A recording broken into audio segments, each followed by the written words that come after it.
Hello, everyone. My name is Paul Beyer, and welcome to their GAI News Briefing Service. With lots of interesting news today, our analysts are going to debate organization of AI and a handful of other articles here.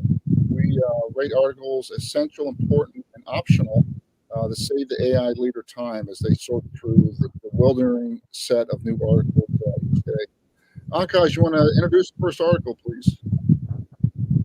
Paul. So the first one that we have for today comes from Bessemer Venture Partners, and they talk about how the future of AI is vertical. Adam, this was your sign. You have thoughts on this, or is it a Yeah, I had to read through it. I thought this specifically was optional news. It felt a fair bit like Bessemer trying to get people excited about the things that they want them to spend their money on. Yeah, it seems like a fairly straightforward point to me that absolutely LLMs can be used to target verticals and really get expertise and applied to use cases. And then there's a whole bunch talking about how it's going to make tons of opportunity and growth and increase addressable markets and do value creation and impact. We should do concept bingo. So I thought it was probably optional. I didn't take too much away from it. Yeah. Any other supporters that don't agree with optional? Yeah, I think yeah, I agree with optional, but I think they were trying to put this term vertical AI as a term, right? And it's very hard to really get your hands around it.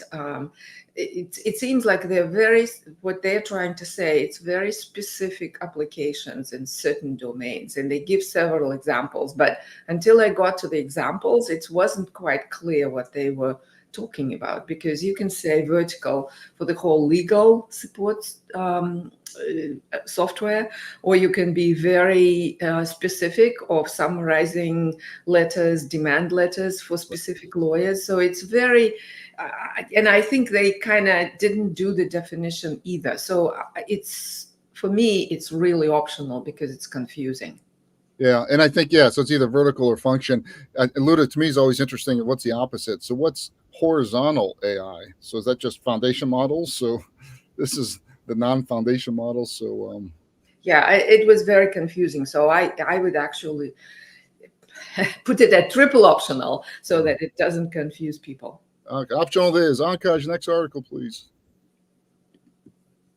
The next one comes from AWS, and it talks about whether you need to centralize or decentralize Gen AI, and they say the answer is we need to do both. So Luda, is this 2 + 2 = 4, or is there some insights here? This is kind of a trivial article, but I guess meaning trivial conclusion that we've been talking about, and I think people understand it. But on the other hand, it needs to get said. I think it's optional, but they lay it out in a way that may be useful to some people. They're essentially saying, look, you put the foundational models, meaning you centralize all the data, the understanding of the unstructured data, the models you're going to be using, all of that in centrally in the IT group. And then you get the functions or the product management people develop their own applications on top of that. That's a trivial point, but I guess useful. I mean, Adam or Amanda, are you seeing companies and AI leaders confused by this? I didn't really understand the problem that is pervasive. I don't know about totally confused, Paul, but actually, I don't know. I might go important only because I feel like we assume everybody's kind of already been into this by this point, but not all leaders are actually in this process. So that's the only reason why I think for me, it's an easy read that if you're not already kind of submerged into this stuff, that it's important that you could just check this out. But that's the standpoint I'm coming from, is that you're kind of have been in the dark for a while, and some people still are in the dark. So I could go important just for that reason, but definitely I would say essential. I would agree, Amanda, except that the advice they're giving is the same advice for just about anything, which is you want to centralize the services, but you don't want to be cookie cutter in terms of the use cases. Like, yes, of course. It doesn't. It's like it's great basic advice. It's not just for Gen AI and they're applying it Gen AI, but hopefully, I mean that's just my argument, I guess, back for why it's just pretty optional. It's also a fairly long read, and so if I were saying someone, I think they'd be expecting that they're going to get more out of it. That's all. All right, optional it is. Next one, Ankash. Good try, though. I'm with you. I hear what you're saying. Okay, the next one comes from the Boston Consulting Group, and it talks about how Gen AI is not just increasing productivity, it is expanding capabilities as well. Yeah, I was assigned to this. I thought this was pretty obvious. Or I guess productivity means I'm doing my current task faster, better, higher quality, and expands capability means I can do new tasks, which I think has been pretty obvious, at least in my mind, for the next 18 months here. Although, that being said, John Sviokla, our colleague who's not on, had a call with the CEO yesterday who only thought about Gen AI from a process standpoint. It never even occurred to him that it could improve individual productivity improvement here. So we talk about, the three levels: individual employee improvement, process automation like customer support, or putting Gen AI into actual products you sell like Einstein Salesforce. And I was surprised to even hear a leader not aware of this. But this particular article, I argue, is well written and very polished, as we expect from BCG, but optional. The dissenters? I'm devil's advocate today, Paul. I'm still Okay. for this one for leaders who haven't really been out there yet. I liked it for them, just to make sure, to your point, they're aware that, hey, it does enhance. But again, there's nothing that I think what we've been thinking this whole time, like common sense type stuff, that it enhances on certain data science tasks and things like that. But again, I think I could be swayed to important, because to your point, it's also, I found it pretty well written as well. I would like to make a case for important. Because I think we talk about training, but this talks about how people are using it to expand capabilities, essentially in detail, and they're pulling some best practices out of it that are interesting and important to know. So for AI leaders, this is a forward-looking article, a well-written article, talking about, look, this is how you might want to use it to get to get productivity and also value in other, so more productivity and more revenue generating type of value. So I just think that we should rate it as important. All right. Adam, can you support important? Yeah, I can actually. I was just looking at that part that's on the screen right now, and there is some good advice to be had from this article. What's notable in this one is, I may have mentioned a couple of calls. Last week, we had our first AI leadership network, which is a peer networking group of 9 AI leaders. So these were CIOs of major companies and SVPs of digital.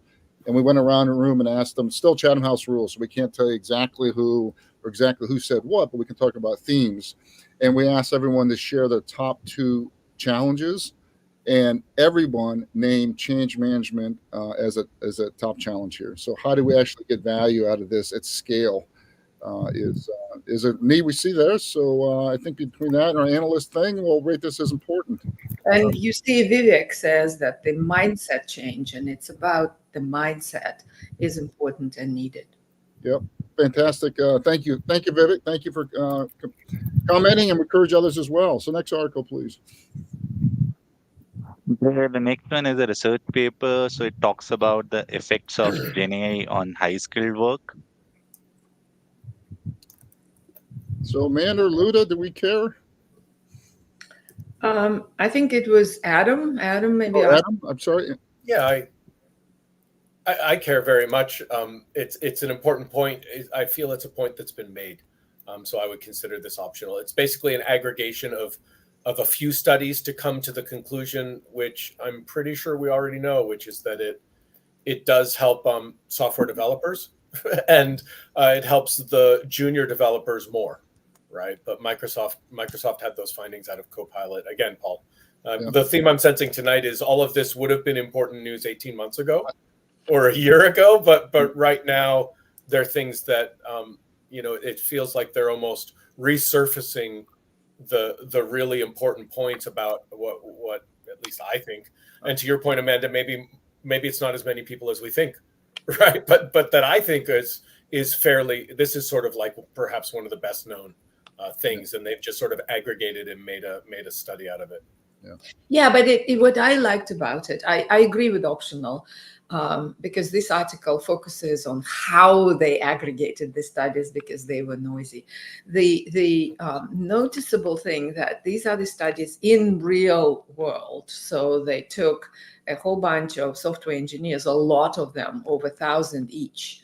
And so overall, it was at least 5,000 or something software engineers, and then they aggregated it and showed on aggregate level 26% were able to complete their assignments using AI. That's a big percentage point, right? So, but the article itself is not worth read. That's just that point is the most important. So I think, yeah, optional. Yeah. And Adam, to reiterate your point here, kind of reflecting, getting back on that AI leadership call, all those, they know this is great. And it's almost like the other company talking that had 250 developers. I know these power tools can increase productivity here. That's not my problem. My problem is, how do I get 250 people to change behavior and management and open your mind and teach others and get it into the culture here, become the cultural norm and not the parlor trick. And anyway, sounds like we're pounding on optional for this one. Next one, please, Akash. The next one that we have comes from A16Z, and it talks about how a software-driven autonomy stack is taking shape. Amanda, I think we had this to you. Yeah. Now let's guess. Do they have a investment in this area? Yeah, I'm option. So this is my first one, fully optional today. Yeah, this sounds like it's kind of more an ad than anything else. Yeah, I agree. And they didn't. I was expecting a little chart of what they invested, what they're going to invest, and blah blah blah. In some way in the middle, they didn't do that. It's a forward-looking article, and they might have investments. I'm sure they do in robotics for sure, but they are talking about a specific stack, and it's a future forward-looking articles highlighting the impact of this stack across manufacturing, defense, warehousing, supply chain management, and the like, that uses the sort of robotics type software. And they're talking about how much advancements the hardware layer has seen, and the integration of the hardware, the software, and Gen AI on top of it, what type of opportunities it can create. So I was actually thinking important. And the end of the article is let's talk, because they are really shaping their views about this space as they progress and as they invest in the innovation in this space. So I thought it's very important for the leaders to know that this is happening and this stack is developing for sure. Yeah, I mean, speaking of that, Luda, I mean, it's become so clear to me we're entering another 25 years of completely redoing the enterprise stack. I mean, we went from hardware to client server to database-driven internet apps over the last 20 years, and it's just so clear as day that there's $1 trillion of IT infrastructure is going to be redone in a massive way. Right, but they see this is the perception awareness type of stuff. that is required for robotics, required for like assistants, little robots assistants at home. And it's when you get it, when you read this article, step back, you see that we are at the cusp of getting it together, and it's really, I think, forward-looking and worthwhile reading. Adam and Amanda, can you support the important recommendation? Oh, I'll jump in. I was optional. I think you make some good points, Luda. I'm always hesitant to balance sort of how far forward looking and how much we want to take up their time, but that's really an argument against it being considered essential. I think it could be fair to keep it in the important pile for people who, maybe they personally have a little more interest in the automation side of things, and as they're looking for additional things to read, this will be a good one to highlight for them. So I could support important, I guess, is the short answer. Yeah. Luda's asking, does it help AI leaders anticipate how deployment will happen? I think it does. Okay, great. So let's keep it important and move forward. Next article, please, Ankaj. The next one comes from Hyperwrite, and it talks about their new Reflection 70 billion parameter model, which they have built on the Llama 3.1 70 billion model. Yeah, so I was assigned to this. I think this is another trend of the continued faster, better, cheaper trend we've seen out there in a breathtaking speed. I had it as optional. I think it's yet another moment in the trend. I'll chime in. I was borderline essential. Okay. Definitely at least important. This is a 70 billion model that's competing with Sonnet 3.5 and GPT-4o. That's unprecedented. That's absolutely unheard of. And the fact that they're releasing their 405 billion next week, which will be open source and likely smash everything that's currently on the market, is huge news. And what it's more just than that they're doing it, but that all they're doing is what we actually reviewed on the news earlier this week, which is the post-processing of the LLM to have it evaluate its own answer. So the fact that just that one little parlor trick, really, more than anything else, can have something leapfrog from being completely outclassed to the top leader in the entire market, I think is just a huge flag about how small the moat is, and how quickly we're going to see these things continue to outcompete each other through innovation, not just by putting out 100,000 H100s like for the next Grok. Right. So I think at least it's important to be calling out that this 70B model just came out of nowhere and is potentially one of the best on the market because they just had one idea of how to have the LLM look at its own answer and evaluate it. It's extraordinary. So it's such a passion case for essential. No, yeah. I think it's important news. I don't know if it's essential. They aren't a leader yet, and but it is open source and it's pretty big news. Yeah. Luda, Amanda, thoughts? I'm trying to chime in. Sorry, Adam. No, that's all right. That's all right. I would support essential. I read this article, and there are a couple of things that struck me. One is how quickly this was put together. Granted, he's using Glaive. I'm not sure I'm pronouncing it right. And they used Glaive. That's a software tool that generates synthetic data, but in a very compartmentalized way.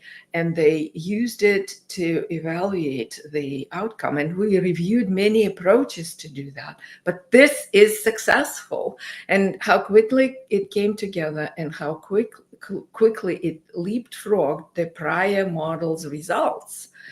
It's absolutely stunning. And it's absolutely important for the leaders to know that this has happened. All these pieces, right, are very important. So I would say essential. And Luda, Lucinda Lyons talking about how reflection has proven to be a very powerful technique using in training and generating surprising results. Amanda, you want to support essential? I could. I'm at least important on this one as well, because again, I think it's important to note when these players kind of come out of nowhere. So I think, yeah, bare minimum important. I could do essential. Yeah. Well, how about important until they get more proof points? But they did. How about important until next week when their 405B comes out? That's a good one. All right, let's go to Essential. I'll grab the Svielka chalk. So, Akash, you have the summary? Yes, Paul, just coming right up.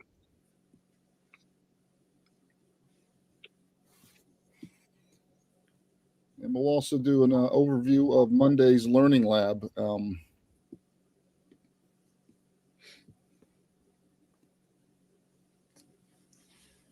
So this week or this day, we have one essential article. Last one we just talked about in Reflection here, and two important articles here. So thank you, everyone, for a great discussion. Really appreciate the feedback that's coming in both in text and email and on the comments, public comments here. Monday, a Learning Lab is a startup called Unstruct, I think, is talking about their approach and some of the unique things they're doing with unstructured data. I'll be in San Francisco at the AI conference. Folks are out there want to network, let me know. And we will continue to strive to improve this. I forgot. We should find out what count we're at, Adam. I think we're 130 shows now. And, it really is a stunning testament to everyone's tenacity and love of this moment that we're in right now. So thank you, everyone. Great discussion. Have a fantastic weekend, whatever part of the world you are. Happy Friday.